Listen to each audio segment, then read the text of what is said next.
शुक्रिया। तुम्हें एनर्जी की जरूरत है, कुछ खा लो अब मैरी। मुझे मजबूत रहना है क्योंकि एलिफ को मेरी जरूरत है। एलिफ ठीक है, उसकी फिक्र नहीं करो प्लीज मैरी। मेरा बिल्कुल भी दिल नहीं है, अब मैं चलती हूँ।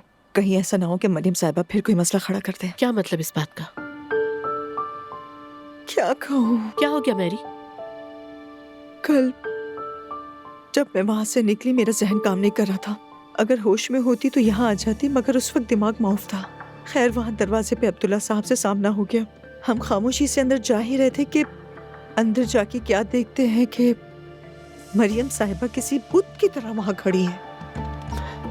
क्या मतलब? वो कई घंटों से वहां खड़ी इंतजार कर रही थी।